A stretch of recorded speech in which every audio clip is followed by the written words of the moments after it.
China was supposed to dominate the 21st century, the fastest-growing major economy in history, the factory of the world, the rising superpower. But beneath the glass skyscrapers, beneath the parades, beneath the carefully controlled media, cracks are forming, deep structural cracks. A collapsing property empire, millions of homes paid for but never finished. A generation without jobs, highly educated but with no place to go. Local governments drowning in hidden debt. Infrastructure that now sits idle. And at the center of it all, one man tightening his grip, choosing control over reform. This isn't about a temporary slowdown. This is about structural pressure. Inside a system that cannot afford weakness. The question is no longer whether China is slowing. The question is the world's second-largest economy far more fragile than it appears? China's growth model relied on one thing: construction. For 2 decades, real estate became the engine of economic expansion. Developers borrowed aggressively. Local governments sold land to fund operations. Banks issued easy credit. At its peak, property and related industries made up nearly a third of China's economy. Then came the collapse. When Evergrande Group defaulted, it wasn't just a company failing.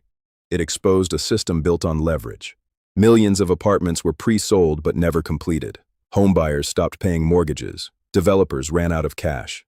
Confidence evaporated. But here's the deeper issue. In China, property wasn't just investment. It was savings. It was retirement. It was security. And when that illusion cracked, consumer confidence followed. The engine that built a nation is now the weight that threatens to pull it down. The math no longer adds up. The leverage has reached its limit. The time bomb is ticking. The debt is no longer hidden. It is visible in every unfinished tower.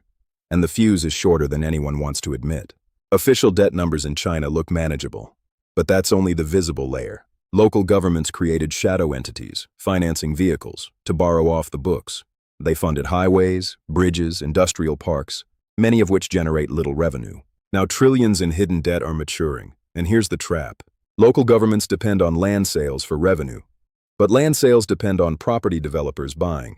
And developers are broke. This feedback loop is suffocating provincial budgets. The central government faces a choice.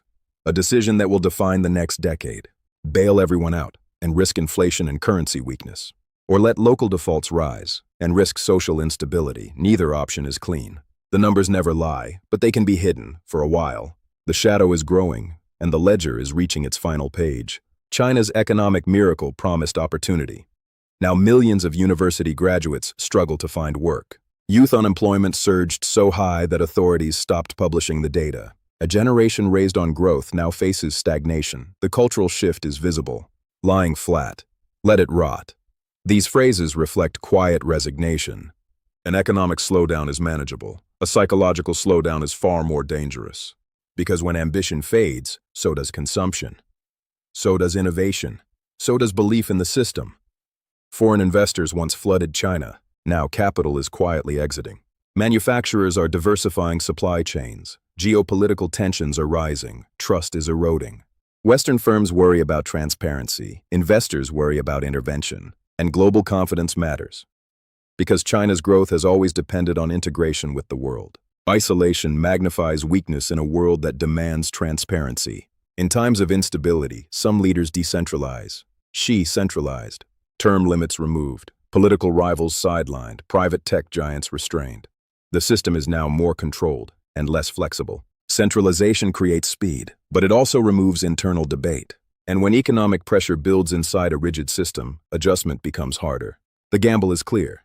Maintain authority at all costs, or risk appearing weak. China's rise reshaped the world. Now the world is watching closely. The question isn't whether China remains powerful. The question is whether its foundation is as strong as it appears. And if it isn't, the consequences won't stay inside its borders.